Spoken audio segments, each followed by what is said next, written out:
Hello students, स्वागत है आपका अपना यूट्यूब चैनल कमर्स लाइव पर। चलो पहचान बनाए। आज से स्टार्ट हो चुका है magical series. Oh my God! Wow! जी हाँ मेरे दोस्त, आप लोगों ने बिल्कुल सही सुना है, मैजिकल सीरीज। आज मैजिकल सीरीज का फर्स्ट एपिसोड है। इस सीरीज में हम आपको अकाउंटेंसी, बिजनेस स्टडी, इंटरप्रेन्योरशिप और इकोनॉमिक्स, इन चारों सब्जेक्ट का ऑब्जेक्टिव प्लस सब्जेक्टिव की तैयारी कराई जाएगी मैजिकल सीरीज के रूप में। मजा आया और मैं ये जो मजा है हिंदुस्तान के हर व्यक्ति को देना चाहता हूं। और ये जो मैजिकल सीरीज है आपके एग्जाम से संबंधित होने वाला है। तो ये मैजिकल सीरीज बहुत ही मजेदार होने वाला है। आपके जितने भी सारे डाउट है सब डाउट खत्म होने वाला है कमर्स लाइव चैनल के माध्यम से और मैजिकल सीरीज का माध्यम से। ये जो सीरीज स्टार्ट हो रहा है, आज आपका सीरीज का फर्स्ट डे है क्लास 12 के स्टूडेंट के लिए। तो आज से हम स्टार्ट करने वाले हैं क्लास 12 का अकाउंटेंसी का पहला chapter, not for profit organisation का ये मैजिकल सीरीज है और मैजिकल सीरीज का फर्स्ट एपिसोड है। तो चलिए समय को व्यतीत न करते हुए फटाफट हम आपको स्क्रीन पे लेके चलते हैं। पहला क्वेश्चन देख लीजिए, कितना ही मजेदार और कितना ही शानदार क्वेश्चन लिखा हुआ है। क्वेश्चंस को पढ़ने से पहले मैं आपको बता दूं, यहाँ पे देखिए कितना ही मजेदार बात लिखा हुआ है। लिखा हुआ है, पसीने की स्याही से जो लिखते हैं इरादे को, वो मंजिल भी पा लेते हैं और दिखा देते हैं जमाने को। देख क्या बात है सर, क्या बात है सर, क्या बात, ये बात है। ये कितना ही अच्छा बात लिखा है। यानी जो पसीने की स्याही से लिखते हैं इरादे को, वो मंजिल भी पा लेते हैं और दिखा देते हैं जमाने को। यहाँ पर लिखा हुआ है नौशाद सर, यानी ये जो कोटेशन हम पढ़े हैं ये खुद का मेरा लिखा हुआ कोटेशन है। Oh my God! Wow! तो आप लोग जब भी चैप्टर स्टार्ट होगा तो चैप्टर स्टार्ट होने से पहले एक हम आपको बहुत ही मजेदार और बहुत ही शानदार कोटेशन पढ़ के समझाएंगे भी, कि ताकि आप उस कोटेशन के माध्यम से आप इम्प्रेस हो सको और आपके अंदर पढ़ने का लिखने का एक जज्बा जुनून पैदा हो सके। तो कोटेशन आई होप आपको समझ में आ चुका है। आप खूब मेहनत कीजिए, खूब संघर्ष कीजिए। जो भी आपकी मंजिल है आप उस मंजिल को पाने का प्रयास कीजिए। प्रयास क्या करना है, प्रयास के साथ साथ उस मंजिल को पाकर दिखाना भी है जमाने को। तो चलिए पहला क्वेश्चन हम पढ़ते हैं। देखिए क्वेश्चन में सबसे पहले लिखा हुआ है पुराने अखबारों की बिक्री है। इंग्लिश अगर पढ़ते हैं तो sale of old newspaper is clear. Option है capital receipt, revenue receipt, assets की प्रॉफिट। तो मैं आपको बता दूं, यहाँ पर फिगर आपको दिख रहा है, ये पुराने अखबार आपको दिख रहे हैं। तो यदि हम लोग पुराना अखबार को बेचते हैं तो हमें क्या होगा, तो हमें इनकम होगा। इनकम होगा ना मेरे प्यारे स्टूडेंट्स। अगर पुराने चीज को अगर हम लोग सेल करते हैं तो सेल करने से हमें इनकम होगा। और इनकम को हम लोग किस नाम से जानते हैं, तो मैं बता दूं, इनकम आपके लिए रिवेन्यू रिसिप्ट है। क्या है इनकम आपके लिए, क्या है, रिवेन्यू रिसिप्ट है। तब आपको ऑप्शन समझ में आ गया होगा। पुरानी अखबारों की बिक्री है, सेल ऑफ ओल्ड न्यूज़पेपर। क्या है, तो इसका आंसर बी होगा, रिवेन्यू रिसिप्ट, यानी आयगत प्राप्ति। बात समझ में आ गया। यानी कुछ भी हम लोग पुराना सामान बेचते हैं तो हमारे लिए इनकम होगा। तो कहीं कहीं क्वेश्चन में इनकम भी दे सकता है, कहीं कहीं क्वेश्चन में रिवेन्यू रिसिप्ट देगा। तो मैं आपको समझा दूं कि यहाँ पर रिवेन्यू रिसिप्ट के स्थान पर इनकम लिख देता, इनकम, तो आपका आंसर इनकम होता। और रेवेन्यू रिसिप्ट दिया है तो रेवेन्यू रिसिप्ट। अगर दोनों देता है, कहीं कहीं क्वेश्चन में रेवेन्यू रिसिप्ट भी दिया, इनकम भी दिया, तो तीसरा ऑप्शन में देगा बोथ, बोथ यानी दोनों। क्लियर। आपको पहला ऑब्जेक्टिव क्वेश्चन समझ में आ गया होगा इस फिगर के माध्यम से। नेक्स्ट क्वेश्चन आपके स्क्रीन पे आ चुका है। क्वेश्चन में लिखा है मेरे प्यारे स्टूडेंट्स, ध्यान दीजिए क्या लिखा है, पुरस्कार कोष से संबंधित आय एवं व्यय को दिखाया जाता है। इंग्लिश की बात करें तो इंग्लिश में लिखा है income and expenses related to prize fund is shown in. Option क्या दिया है, तो ऑप्शन दिया है आय एवं व्यय खाते में, इनकम एंड एक्सपेंडिचर अकाउंट। दूसरा दिया है चिट्ठे के संपत्ति पक्ष, asset side of the balance sheet. उसके बाद से लिखा है liability side of the balance sheet की कैश अकाउंट। तो इस क्वेश्चन को समझने से पहले आप फिगर पर ध्यान दीजिए। देखिए यहाँ पर आप लोगों के लिए प्राइज रखा गया है। यह प्राइज आपको दिख रहा है, बॉक्स देखिए कितना खूबसूरत प्राइज है, ये आप लोग के लिए। और आपको पता ही है कि जब भी हम एग्जाम लेते हैं तो एग्जाम लेने के बाद हम आप लोग को कुछ ना कुछ प्राइज देते हैं। तो जब हम एग्जाम लेते हैं, एग्जाम लेने के बाद हम आपको प्राइज देंगे, तो ये मेरा दायित्व तो बनता है कि हम आपको कुछ ना कुछ प्राइज दे कि ताकि आपका जो हौसला है बढ़ता जाए। तो याद रख लीजिए जब भी प्राइज फंड की बात आ जाए, कोई भी प्राइज फंड, तो प्राइज फंड यहाँ पे दिख रहा है, तो याद रख लीजिए कोई भी फंड आ जाता, फंड आपके लिए क्या है, लायबिलिटी है। फंड आपके लिए क्या है मेरे प्यारे स्टूडेंट्स, लायबिलिटीज है। तो अब आपको फिगर के माध्यम से समझ में आ गया होगा इसका आंसर क्या होगा, तो दो का आंसर सी होगा, liability side of balance sheet. याद रख लीजिए जो भी प्राइज आपको दिख रहा है यहाँ पर मेरा ट्रॉफी आपको दिख रहा है, ये आप ही लोग के लिए रखा गया है। मन से पढ़े, दिल लगा कर पढ़े, ताकि ये आप लोग को ट्रॉफी मिल सके और ऐसे प्यारे प्यारे गिफ्ट आपको मिल सके। तो गिफ्ट क्या है, तो गिफ्ट हम जो व्यक्ति गिफ्ट देते हैं उनके लिए वह गिफ्ट लायबिलिटी होता है, यानी दायित्व होता है।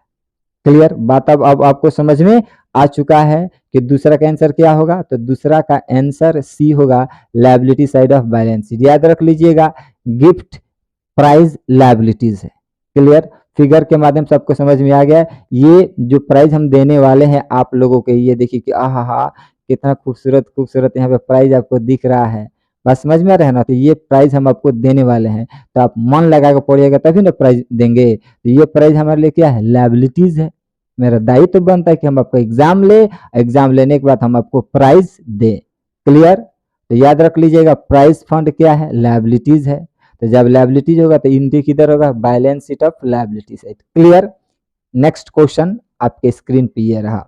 देखियो क्वेश्चन में लिखा हुआ है गैर व्यापारिक संगठनों का आजीवन सदस्यता शुल्क है। ऑप्शन है लाइफ में, यानी इंग्लिश में लिखा है life membership fee of non trading concern is.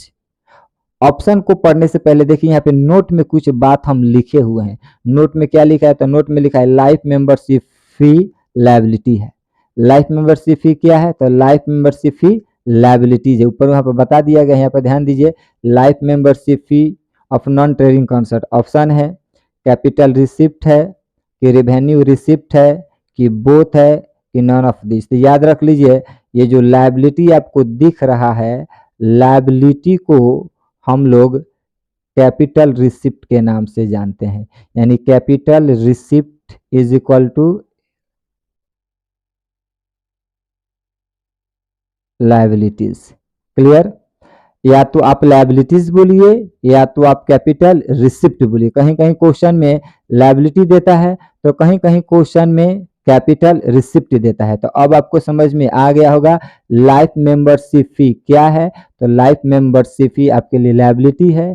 Liability के साथ साथ क्या है, तो लायबिलिटी के साथ साथ कैपिटल रिसिप्ट यानी पूंजीगत प्राप्ति है।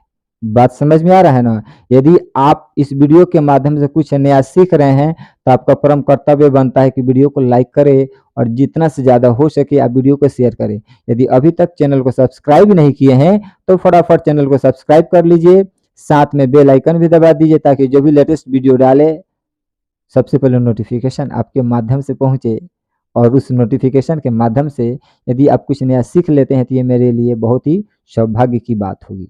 क्लियर, तो ये बात आपको समझ में आ गया होगा। लाइफ मेंबरशिप फी क्या है, तो लाइफ मेंबरशिप फी लायबिलिटी है और लायबिलिटी के साथ साथ कैपिटल रिसिप्ट भी है। तो आंसर समझ में आ गया होगा कैपिटल रिसिप्ट। नेक्स्ट क्वेश्चन आपके स्क्रीन पे आ चुका है, देख लीजिए। क्वेश्चन में लिखा है वसीयत रिक्त को माना जाना चाहिए। लेगेसीज शुड बी ट्रीड एज, तो लेगेसीज यानी वसीयत, आप पिक्चर में देखे होंगे वसीयत नामा, देख लीजिए यहाँ पे लिखा है स्पष्ट, फिगर आपको दिखाई दे रहा है वसीयत नामा।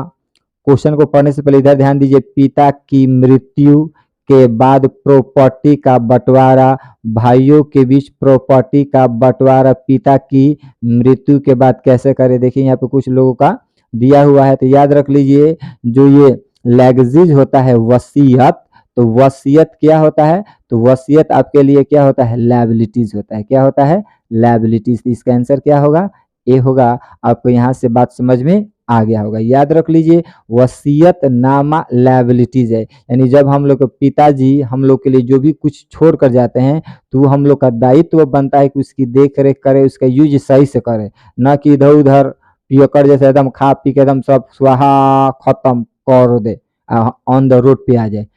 खत्म, बाय बाय, टाटा। ऐसा नहीं है, पिताजी की प्रॉपर्टी को हम लोग के लिए क्या है, दायित्व बनता है कि उसका देख रेख करे, उसका यूज सही तरीके से करे। तो याद रख लीजिएगा, अगर क्वेश्चन में देगा कि लेगेसीज क्या है यानी वसीयत, बोलिए चाहे वसीयत नामा, तो उस आपके लिए क्या है, लायबिलिटीज है यानी दायित्व है यानी देयता है। क्लियर, बात समझ में आ गया होगा, फिगर के भी माध्यम से इसके भी माध्यम से समझ में आ गया होगा। नेक्स्ट क्वेश्चन आपके स्क्रीन पे देखिए, क्वेश्चन में लिखा हुआ है सचिव को मानदेय का भुगतान है, payment of honorarium to secretary is treat as. सचिव को मानदेय का भुगतान करते हैं तो ऑप्शन है कैपिटल एक्सपेंडिचर है कि रेवेन्यू एक्सपेंडिचर है कि बोथ है कि नॉन ऑफ दीज है। तो मैं आपको बता दूं, यहाँ पे लिखा है पेमेंट ऑफ फॉरेनियम, तो पेमेंट ऑफ फॉरेनियम यानी सचिव को मानदेय का भुगतान। तो याद रख लीजिए सचिव को मानदेय का भुगतान आपके लिए भुगतान है तो आपके लिए रेवेन्यू एक्सपेंडिचर है यानी आयगत व्यय है। क्या है, रेवेन्यू एक्सपेंडिचर है यानी आयगत व्यय। तो आपका आंसर 5 का आंसर क्या होगा, तो 5 का आंसर बी होगा।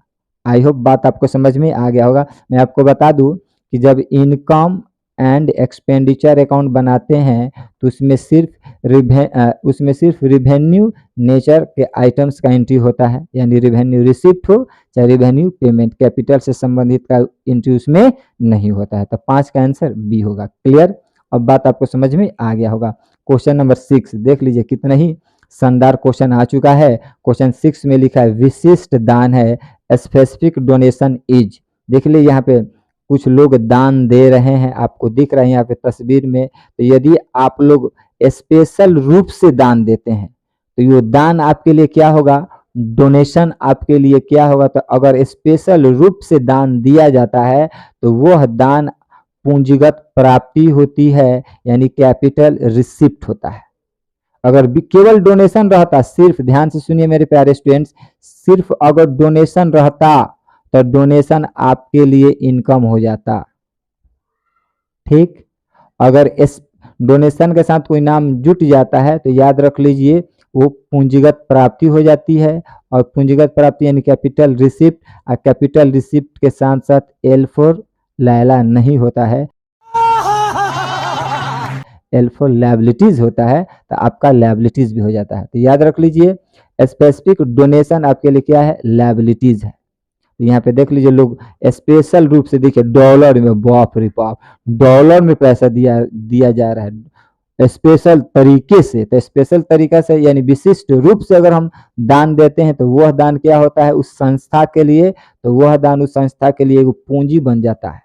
बात समझ में आ रहा है, यानी कैपिटल रिसिप्ट बन जाता है। केवल डोनेशन दिया रहता तो डोनेशन आपके लिए क्या कहलाता, तो डोनेशन आपके लिए इनकम होता। क्लियर, यदि आप डोनेशन से संबंधित वीडियो नहीं देखे हैं तो लिंक डिस्क्रिप्शन में दिया गया है, वहां जाकर आप देखिएगा तो सारा डाउट आपका क्लियर हो जाएगा। लेकिन आप लिंक पे जाकर क्लिक कीजिए और वहां से जाकर देखिए कि डोनेशन से संबंधित सारी बात बता दी गई है। क्लियर, आपको रट्टा मार पढ़ाई पढ़ने की जरूरत नहीं है, केवल समझने का प्रयास कीजिए और एग्जाम में जाकर पूर्ण रूप से 50 में 50 ऑब्जेक्टिव लाने का प्रयास कीजिएगा। नेक्स्ट क्वेश्चन की तरफ हम लोग बढ़ते हैं, क्वेश्चन नंबर 7। देखिए क्वेश्चन 7 में लिखा हुआ है आय व्यय खाते में लेखे के लेन देन दर्ज करने के लिए।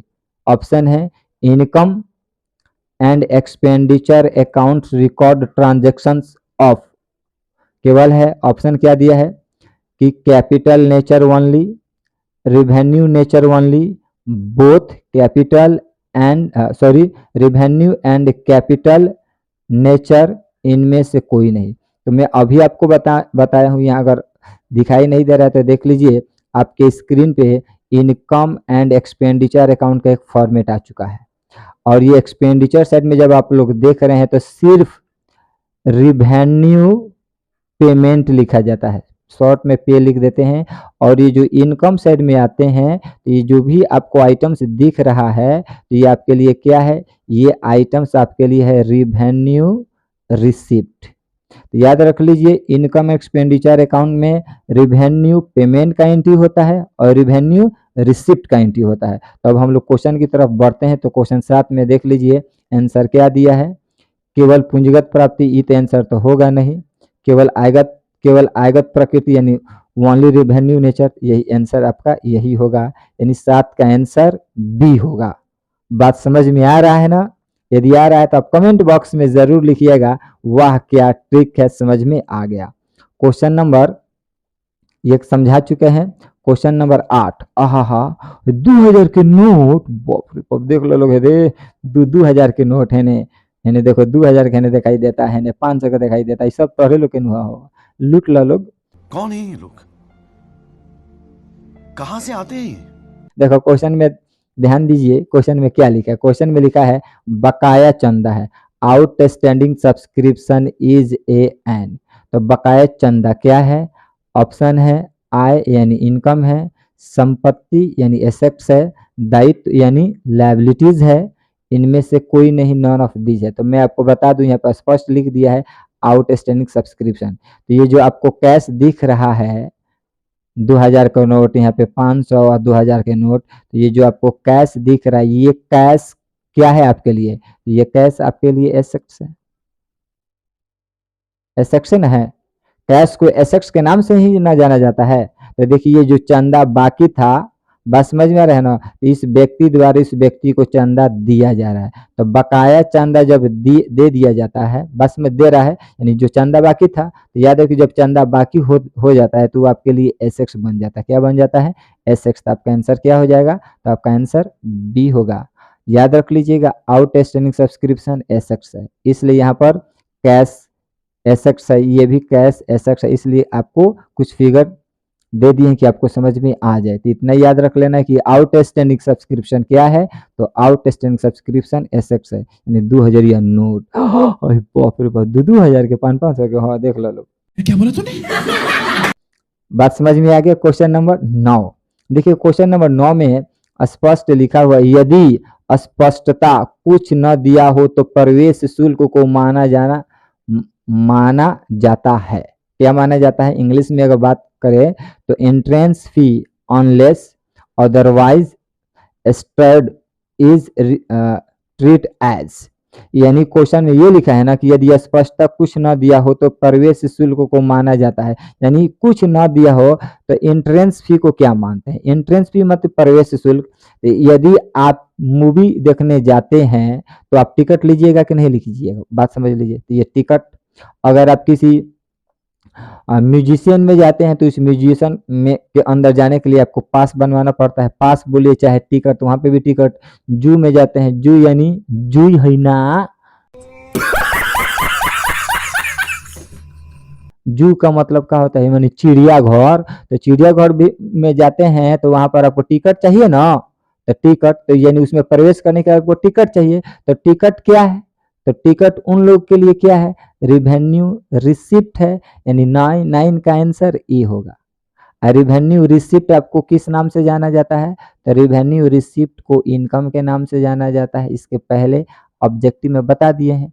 यानी टिकट क्या है? तो टिकट रिवेन्यू रिसिप्ट है, यानी रिवेन्यू रिसिप्ट भी बोल सकते हैं या इनकम भी बोल सकते हैं। बात समझ में आ गया। तो अगर आपसे पूछा जाए यदि कुछ स्पष्ट ना हो तो एंट्रेंस फी को किस नाम से जाना जाता है? तो एंट्रेंस फी को रेवेन्यू रिसिप्ट भी कह सकते हैं या इनकम भी कह सकते हैं। अगर दोनों देगा तो तीसरा ऑप्शन जरूर देगा बोथ।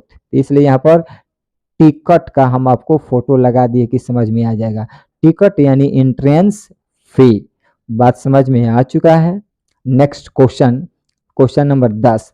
देखिए क्वेश्चन 10 में लिखा हुआ है गैर व्यापारिक संस्थाओं में देयताओं पर परिसंपत्ति के अधिक्य को कहते हैं। ऑप्शन है the excess of assets over liabilities in non trading concern is treat as. Option दिया है कैपिटल फंड, कैपिटल, प्रॉफिट की नेट प्रॉफिट। तो इस क्वेश्चन को समझने से पहले हम आपको एक फॉर्मेट दिखाना चाहते हैं। ये आपको फॉर्मेट दिख रहा है calculation of capital fund. Clear? यानी कैलकुलेशन ऑफ कैपिटल फंड को हम लोग ओपनिंग बैलेंस शीट के नाम से जानते हैं। तो इस इधर एसेट है और इधर लायबिलिटीज है। तो एसेट्स में इतना सारा आइटम्स आपको दिख रहा है, यानी cash in hand, cash at bank दिख रहा है और इधर लायबिलिटीज दिख रहा है। तो जब एसेट्स ज्यादा हो और लायबिलिटीज कम हो, यानी ये ज्यादा है, ठीक है ना, और लायबिलिटीज कम है, तो इधर कमी आता है। तो कमी को पूरा करने के लिए क्या लिखते हैं? तो कमी को पूरा करने के लिए लिखा जाता है कैपिटल फंड। क्या लिखते हैं? तो कैपिटल फंड। तो एसेट्स ज्यादा है तो एक्सेस ऑफ एसेट्स, यानी एसेट्स ज्यादा है, ओवर लायबिलिटी यानी लायबिलिटी की अपेक्षा। तो जब एसेट्स ज्यादा होता है और लायबिलिटी कम होता है तो उसको किस नाम से जानते हैं? तो हम लोग कैपिटल फंड के नाम से जानते हैं। इधर देख लीजिए कैपिटल फंड का फॉर्मूला लिखा है capital fund equal to assets minus liabilities. अब हम लोग क्वेश्चन की तरफ चलते हैं। तो अब आपको आंसर समझ में आ गया होगा कि 10 का आंसर क्या होगा। तो 10 का आंसर ए होगा, यानी पूंजी निधि भी बोल सकते हैं, पूंजी कोष भी बोल सकते हैं और कैपिटल फंड भी बोल सकते हैं। अब आपको बात समझ में आ गया होगा। क्वेश्चन नंबर 11 आते हैं। क्वेश्चन 11 में स्पष्ट लिखा है। क्वेश्चन 11 को पढ़ने से पहले हम लोग एक बार नोट पढ़ लेते हैं। देखिए नोट में क्या लिखा है, एडवांस सब्सक्रिप्शन लायबिलिटीज है। क्या है? तो एडवांस सब्सक्रिप्शन लायबिलिटीज है। यदि नोट आपको समझ में आ गया है तो जैसे क्वेश्चन पढ़ेंगे आप तुरंत आंसर बता दीजिएगा कि इसका आंसर क्या होगा। तो याद रख लेना है नोट में क्या लिखा गया है, एडवांस सब्सक्रिप्शन लायबिलिटीज है। अब क्वेश्चन पढ़ते हैं। क्वेश्चन में लिखा है एक क्लब द्वारा प्राप्त अग्रिम चंदे को चिट्ठे के किस पक्ष में दिखाया जाता है? ऑप्शन है subscription received in advance by a club shows club are shown on which side of balance sheet. यानी एक क्लब द्वारा एडवांस सब्सक्रिप्शन को बैलेंस शीट में किस साइड में दिखाया जाता है? तो ऑप्शन है लायबिलिटी, एसेट साइड की लायबिलिटीज। तो अब अभी यहाँ पर समझ में आ गया कि एडवांस सब्सक्रिप्शन क्या है, तो लायबिलिटीज है। तो आपको समझ में आ गया होगा कि 11 का आंसर क्या होगा। तो 11 का आंसर बी होगा। बात समझ में आ रहा है? क्लियर? कोई डाउट है तो आप लोग कमेंट बॉक्स में जरूर बताइएगा कि सर ऑब्जेक्टिव क्वेश्चन समझ में आ रहा है कि नहीं आ रहा है। हम भरपूर प्रयास कर रहे हैं कि आपको समझें। आप समझने का प्रयास करें, रट्टा मार न पढ़ें। क्लियर? केवल आप नोट याद कर लेते हैं, 1-2 बार पढ़ लेते हैं तो आपको क्वेश्चन देगा तो आप बना सकते हैं।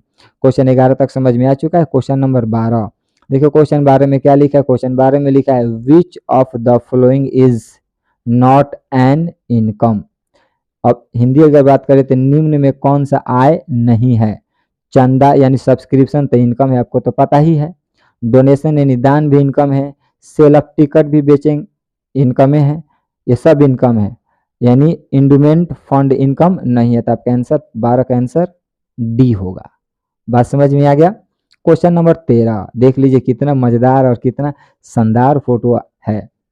देखिए क्वेश्चन में लिखा है गैर व्यापारिक संस्थान में अधिकांश लेन देन होते हैं, यानी most transaction non trading concern are नकद यानी कैश की, क्रेडिट, बोथ यानी दोनों होता है कि नॉन ऑफ दिस। तो अब मैं आपको बता दूं, देखिए ये मंदिर है, ये मस्जिद है, ये गुरुद्वारा है और ये आपका क्या है? चर्च है।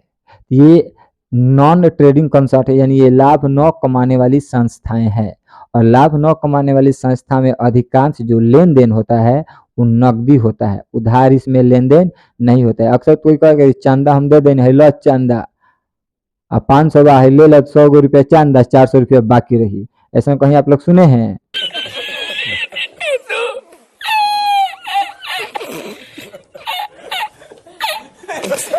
ऐसा नहीं होता है। तो यहाँ पर बाकी नहीं लगता है। दुकान थोड़ी हो कि सामान खरीद लेनी 500 के आ दे देनी 400, 100 रुपया 400 रुपया बाकी रही, खाता में लिख दिया, तो चंदा बाकी थोड़ी लगाया जाएगा। बस समझ में आ रहा है ना। हाँ, वहां पर बाकी लग सकता है कि अगर इस संस्था का काम काज चल रहा है तो वहां पर पैसा बाकी लगाया जा सकता है। बस समझ में आ रहा है ना। तो याद रख लीजिए, इसमें अक्सर जो ज्यादातर जो लेन देन होते हैं वो लेन देन लाभ न कमाने वाली संस्था में जो भी लेन देन होते हैं क्या होते हैं, नकद होते हैं। क्लियर। चाहे वो मंदिर की बात करे, चाहे मस्जिद की बात करे, चाहे गुरुद्वारा की बात करे, और चाहे चर्च की बात करे, इसमें अक्सर लेन देन क्या होते हैं, नकद। इसलिए आपको फोटो लगा दिया गया है कि आप फोटो के माध्यम से भी आप समझ सकें। आंसर आपको पता हो गया, नकद। नेक्स्ट क्वेश्चन, फिर वैसा ही एक क्वेश्चन आ चुका है। क्वेश्चन में लिखा हुआ है लाभ न कमाने वाली संस्था का मुख्य उद्देश्य होता है, यानी जो लाभ न कमाने वाली संस्थाएं है उसका कैसा उद्देश्य होता है। ऑप्शन लाभ कमाना, टू अर्न प्रॉफिट। दूसरा ऑप्शन दिया है समाज की सेवा करना, टू सर्व द सोसाइटी। अगर हम बात करते हैं, चाहे मंदिर हो गया, चाहे मस्जिद, चाहे गुरुद्वारा, ये चर्च, तो ये लाभ न कमाने वाली संस्थाएं हैं और इनका उद्देश्य क्या होता है, लाभ कमाना नहीं होता है। तो जब इनका उद्देश्य लाभ कमाना नहीं होता है तो क्या करना होता है, समाज सेवा करना। तो ऑप्शन इसका क्या हो जाएगा, ऑप्शन बी आंसर हो जाएगा। इन लोगों का मुख्य उद्देश्य समाज सेवा। अक्सर आप गुरुद्वारा में जाइएगा तो वहां पर हमेशा लंगर चलता है, वहां पे हमेशा यानी पर डे गरीबों को खाना खिलाया जाता है। और अब मैं आपको बता दूं कि गरीब की जात नहीं होता है कि वो कौन से कास्ट से, कौन से जाति से बिलोंग करते हैं। बस गुरुद्वारा में जाइएगा आपसे कोई जाति नहीं पूछी जाएगी कि आप किस जाति से बिलोंग करते हैं। गरीब हैं, भूख लगा है, चले जाइएगा, हमेशा लंगर चलता है, गुरुद्वारा में जाकर खाना खा सकते हैं।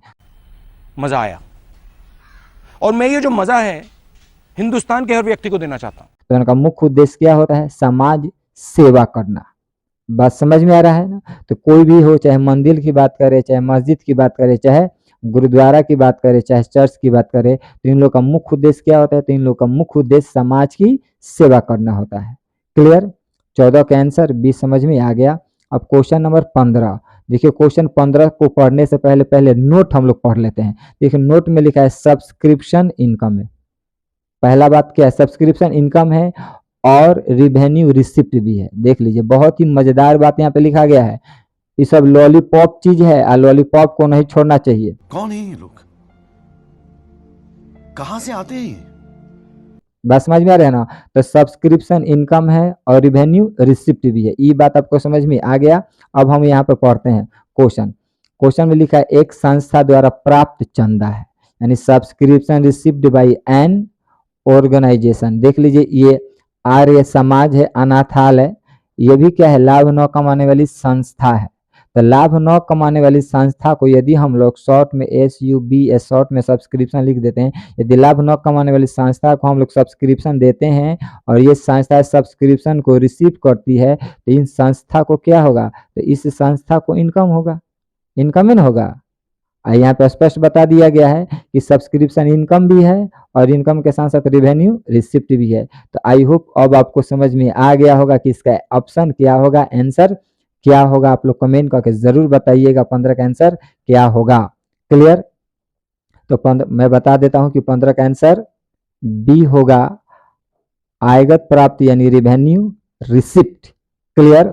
15 को क्वेश्चन आपको समझ में आ गया होगा। क्वेश्चन नंबर 16 आपके स्क्रीन पे आ चुका है। क्वेश्चन 16 को पढ़ने से पहले नोट लिखा गया, उस नोट पर एक बार आप लोग फोकस, क्या बोला तूने? फोकस देखिए, फोकस कीजिए। देखिए क्या लिखा है नोट में, तो नोट में लिखा है लाइफ मेंबरशिप फी लायबिलिटी। इस टाइप की एक बात आया था, अभी हम बताए थे कि लाइफ मेंबरशिप फी क्या है, लायबिलिटीज है। अब यहाँ पर ध्यान दीजिए, क्वेश्चन में लिखा है, इंग्लिश ही पढ़ देते हैं, life membership fee received by club is shown इन, यानी अगर हिंदी भी पढ़ के समझा देते हैं, एक क्लब द्वारा प्राप्त आजीवन सदस्यता शुल्क को दिखाया जाता है। यानी लाइफ मेंबरशिप फी को कहाँ दिखाया जाता है, तो पहले मैं आपको बता दूं, नोट आप लोग पढ़ चुके हैं कि लाइफ मेंबरशिप फी लायबिलिटी है। ऑप्शन है इनकम एंड एक्सपेंडिचर अकाउंट, इसमें तो होता नहीं है। बैलेंस शीट, हाँ बैलेंस शीट में दो चीज होते हैं, एक एसेट्स होता है और एक लायबिलिटीज होता है। तो अभी बता दिया गया है कि जो ये लाइफ मेंबरशिप फी है ये क्या है आपके लिए, तो लाइफ मेंबरशिप फी लायबिलिटी है और लायबिलिटी बैलेंस शीट में होता है, तो आपका आंसर क्या होगा, 16 का आंसर बी होगा। बात समझ में आ गया ना, क्लियर। यदि आपको समझ में आ रहा है तो आप जरूर कमेंट बॉक्स में लिखिएगा कि वाह क्या ट्रिक है, समझ में आ गया। अब हम नेक्स्ट क्वेश्चन नंबर 17 की तरफ बढ़ते हैं। देख लीजिए क्वेश्चन नंबर 17 में क्या लिखा है। क्वेश्चन 17 में लिखा हुआ है एक गैर व्यापारिक संस्था के लिए मानदेय का भुगतान होता है। अब इंग्लिश में अगर बात करें, क्वेश्चन में लिखा है for non trading organisation honorarium is, option है पूंजीगत व्यय कि आयगत व्यय। तो आपको बताया गया है कि लाभ न कमाने वाली संस्था अगर किसी चीज का पेमेंट करती है, भुगतान करती है, तो इसको किस नाम से जानते हैं, तो उसको हम लोग आयगत व्यय, यानी इसका आंसर बी होगा, यानी आयगत व्यय यानी रिवेन्यू एक्सपेंडिचर होगा। क्या होगा, रिवेन्यू एक्सपेंडिचर। ये देख लीजिए ये गुरुद्वारा है और इस गुरुद्वारे में काम चल रहा है और इसमें जो भी मान के चलते हैं ये लोग मजदूर है, ये लोग काम कर रहे हैं, तो इनको ये संस्था इनको पेमेंट करेगी। संस्था क्या करेगी, इनको पेमेंट करेगी। तो यदि पेमेंट करती है तो इस संस्था के लिए यानी ये उस गुरुद्वारे के लिए क्या कहलाएगा, यानी आयगत व्यय कहलाएगा, रिवेन्यू एक्सपेंडिचर कहलाएगा। इस संस्था में काम चल रहा है, हमारी तरफ फोकस कीजिए, बात समझ में आ रहा है ना। तो अगर इस संस्था में काम चल रहा है, जो भी व्यक्ति काम करेंगे तो संस्था तो फ्री में काम करवाएगी नहीं, उसको तो मजदूरी देगी ना, वेजेस तो देगी ना। तो जो भी उनको मजदूरी दी जाएगी, वेजेस दिया जाएगा, उस संस्था के लिए क्या कहलाएगा, तो रिवेन्यू एक्सपेंडिचर कहलाएगा, यानी आयगत व्यय कहलाएगा। बात आपको समझ में आ चुका है। नेक्स्ट क्वेश्चन हम लोग बढ़ते हैं, आंसर बी होगा। Question number 18। क्वेश्चन 18 में देखिए स्पष्ट लिख दिया है प्राप्ति और भुगतान खाता है रिसिप्ट एंड पेमेंट अकाउंट। क्या है, तो मैं आपको बता दी सिंपल क्वेश्चन एकरा कहल जाला भोजपुरी में कि सब लॉलीपॉप सवाल है, बस समझ में आ रहा नहीं सब। तो एक आंसर का हुई काला जामुन वाला सवाल है, तो 18 का आंसर बी होगा, वास्तविक खाता यानी रियल अकाउंट। क्वेश्चन नंबर 19 देखिए, क्वेश्चन 19 में स्पष्ट बोल रहा है कि प्राप्ति एवं भुगतान खाता समानता दर्शाता है। Receipt and payment account usually indicate, इसको किस तरह से इंडिकेट करता है, तो ऑप्शन है सरप्लस कि capital fund, debit balance, credit balance. प्राप्ति एवं भुगतान खाते की बात चल रही है, तो इस क्वेश्चन को समझने से पहले हम लोग फॉर्मेट को समझ ले। देखिए आपके स्क्रीन पे फॉर्मेट आ चुका है और फॉर्मेट की बात करें तो यहाँ पे लिख दिया स्पष्ट रिसिप्ट एंड पेमेंट अकाउंट। ये जो रिसिप्ट साइड का आइटम्स आपको दिख रहा है और ये जो पेमेंट वाले हैं ये पेमेंट साइड को आइटम्स आपको दिख रहा है। तो रिसिप्ट साइड में, इसमें रिसिप्ट साइड की अगर हम बात करें तो इसमें जो भी आइटम्स आपको दिख रहा है इसमें कैपिटल नेचर के भी आइटम्स होते हैं और रिवेन्यू नेचर के भी आइटम्स होते हैं।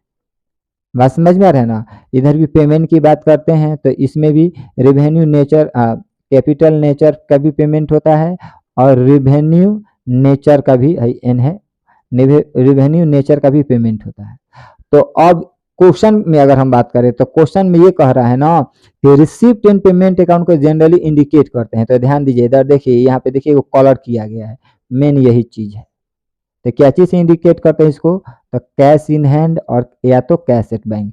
अगर कैश इन हैंड और कैश एट बैंक की बात करें तो ये आपके लिए एसेट्स है, ये आपके लिए क्या है, एसेट्स है। और आपको फर्स्ट ईयर में पढ़ाया गया है कि एसेट्स का कौन सा बैलेंस होता है, तो एसेट्स का डीआर बैलेंस होता है। रट्टा मार पढ़े नहीं पढ़ना है, क्या बात है।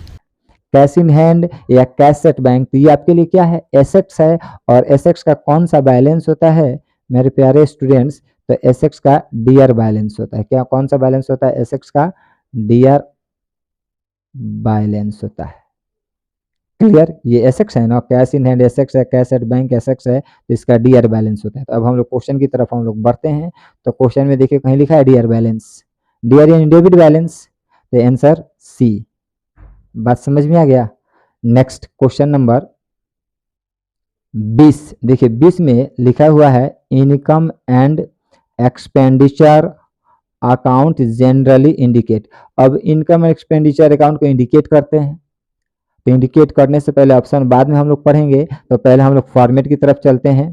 क्वेश्चन 20 का देखिए यहाँ पे लिख दिया है फॉर्मेट में इनकम एंड एक्सपेंडिचर अकाउंट। ये इनकम एक्सपेंडिचर अकाउंट का फॉर्मेट है। इधर एक्सपेंडिचर साइड की बात करें तो सिर्फ इधर रिवेन्यू पेमेंट होता है और इधर सिर्फ रिवेन्यू रिसीप्ट होता है। तो जब इनकम एंड एक्सपेंडिचर अकाउंट बनाया जाता है और बनाते समय यदि एक्सपेंडिचर साइड में कमी आ गया, क्या आ गया, कमी आ गया, तो इस कमी को पूरा करने के लिए लिखा जाता है सरप्लस। देखिए यहाँ पे क्या लिखा गया है, सरप्लस। सरप्लस भी लिख सकते हैं, चाहे excess of income over expenditure. यदि कमी आता है इनकम साइड, इधर कमी आता है मेरे प्यारे स्टूडेंट्स, इनकम साइड कमी आता है तो क्या लिखते हैं, डिफिसिट, यानी excess of expenditure over income. तो मेन इसको याद रख लेना है डिफिसिट, और मेन इसको याद रख लेना है क्या, सरप्लस। क्लियर, बात समझ में आ गया, इसलिए यहाँ पे कॉलर कर दिया गया है। तो इनकम एक्सपेंडिचर अकाउंट जनरली क्या इंडिकेट करते हैं, सरप्लस मतलब अधिक हो गया और डिफिसिट मतलब कमी। अब हम लोग क्वेश्चन की तरफ बढ़ते हैं। तो देख लीजिए ऑप्शन क्या दिया है, अधिक घाटा यानी सरप्लस, डिफिसिट, की कैश बैलेंस, की कैपिटल फंड, उसके बाद से नेट प्रॉफिट लॉस। तो अब आपको समझ में आ गया है कि इसका 20 का आंसर ए होगा। 20 का आंसर क्या होगा, सरप्लस या डिफिसिट। अभी ना फॉर्मेट में समझाया गया है। क्वेश्चन नंबर 21 इस टाइप का सवाल आया था, फिर यहाँ पर दोबारा टाइप हो चुका है, कोई बात नहीं, आपका प्रैक्टिस हो जाएगा। क्वेश्चन में लिखा है the excess of assets over liabilities in non trading concern is treat as, option दिया है कैपिटल फंड। आपका आंसर यही होगा। देख लीजिए ये कैलकुलेशन ऑफ कैपिटल फंड है, उसका ये कैपिटल फंड को हम लोग ओपनिंग बैलेंस शीट के नाम से जानते हैं। ये आपका एसेट्स हो गया, ये आपका लायबिलिटीज हो गया। जब एसेट साइड में ज़्यादा हो और लायबिलिटी साइड में कम हो तो कमी हमेशा किधर आता है, लायबिलिटी साइड। तो उस कमी को पूरा करने के लिए किस नाम से लिखा जाता है, तो कैपिटल फंड के नाम से लिखा जाता है। इस टाइप का सवाल आपको बताया गया है। तो आंसर आपका क्या होगा, 21 का, 23 का आंसर कैपिटल फंड होगा। पहले हम अच्छे से समझा चुके थे तो इसलिए शॉर्टकट में हम आपको बता दिए। क्लियर। नेक्स्ट क्वेश्चन नंबर 22 देख लीजिए, यहाँ पे भी डोनेशन बॉक्स आपको दिख रहा है। क्वेश्चन 22 में लिखा हुआ है डोनेशन रिसीव्ड फॉर पर्पस, यानी विशेष उद्देश्य के लिए प्राप्त चंदा है। तो आपको बता दिया गया था इसके पहले क्वेश्चन में कि विशेष उद्देश्य के लिए प्राप्त चंदा आपके लिए क्या है, तो आपके लिए लायबिलिटीज है।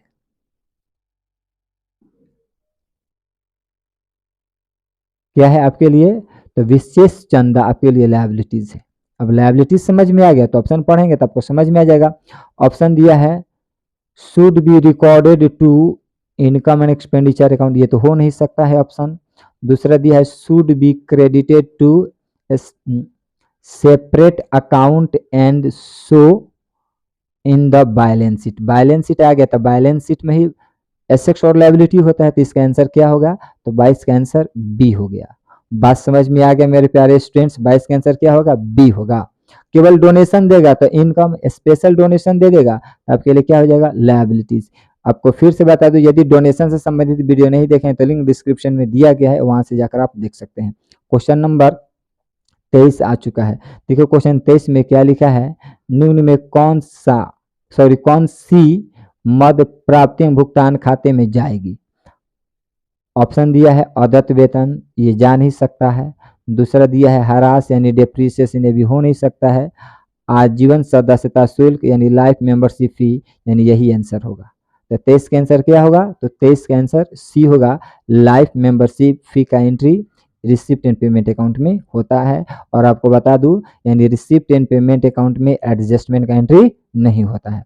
क्वेश्चन समझ में आ चुका है। क्वेश्चन नंबर 24, क्वेश्चन 24 को पढ़ने से पहले यहाँ पर नोट लिख दिया गया है, नोट को समझ ले। नोट में लिखा है एडवांस सब्सक्रिप्शन लायबिलिटीज है। इस टाइप का सवाल आया था, तो एडवांस सब्सक्रिप्शन क्या है, लायबिलिटीज है। क्वेश्चन को देख लीजिए, लिखा है subscription received in advance during the current year, चाहे कोई भी ईयर हो, एडवांस सब्सक्रिप्शन है तो एडवांस सब्सक्रिप्शन क्या है, लायबिलिटीज है। स्पष्ट यहाँ पर आंसर 24 का आंसर सी होगा। बात आपको समझ में आ चुका है। इस टाइप का सवाल पहले हम बता चुके थे।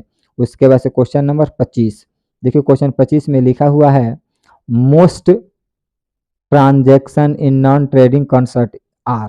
तो बता दिया गया था। इस टाइप के एक और सवाल आया था कि गैर व्यापारिक संस्था में अधिकांश लेन देन होते हैं, क्या लेन देन होते हैं, तो नकद लेन देन होते हैं। ये गैर व्यापारिक संस्था है, यानी ये गुरुद्वारा है, ये आर्य समाज अनाथालय है। इसमें हमेशा जो भी लेन देन होगा, इसमें ज़्यादातर लेन देन नकदी ही होता है।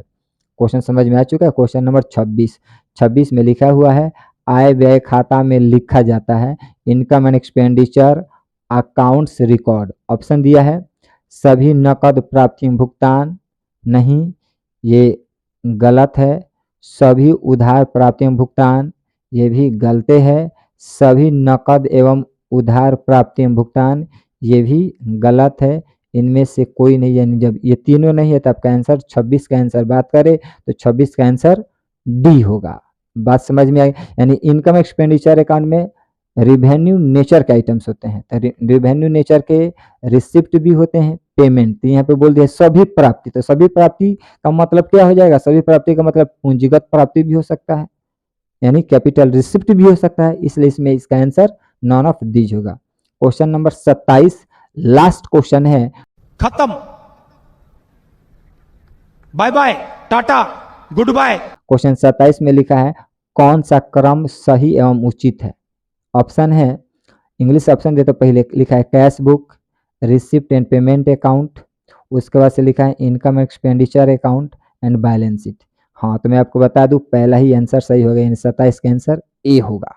यानी जब रिसिप्ट ये नॉट फॉर प्रॉफिट ऑर्गेनाइजेशन में सबसे पहले हम लोग कैश बुक बनाते हैं, उसके बाद से रिसिप्ट एंड पेमेंट अकाउंट बनता है, और रिसिप्ट एंड पेमेंट अकाउंट की सहायता से इनकम एक्सपेंडिचर अकाउंट बनता है, और इनकम एंड एक्सपेंडिचर अकाउंट की सहायता से बैलेंस शीट बनाया जाता है। तो 27 का आंसर ए होगा। क्लियर। अब इस मैजिकल सीरीज का फर्स्ट डे में हम आपको 27 ऑब्जेक्टिव क्वेश्चन बताए हैं, और हम आपको बहुत ही मज़ेदार और बहुत ही शानदार बात बता दें कि जो हम आपको क्वेश्चन बताए हैं इसका पीडीएफ का लिंक वीडियो के डिस्क्रिप्शन में दिया गया है, आप वहां से जाकर डाउनलोड कर सकते हैं।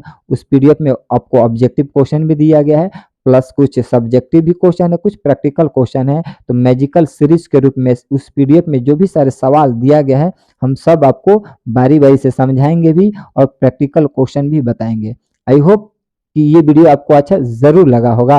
यदि वीडियो अच्छा लगता है तो वीडियो को लाइक करें और जितना से ज्यादा हो सके आप वीडियो को शेयर करें। यदि चैनल पर अभी तक नए हैं तो फटाफट चैनल को सब्सक्राइब कर लीजिए, साथ में बेल आइकन भी दबा दीजिए ताकि जो भी लेटेस्ट वीडियो डाले सबसे पहले नोटिफिकेशन आपके पास पहुंचे। तब तक के लिए हम आपसे अलविदा लेते हैं। That's all.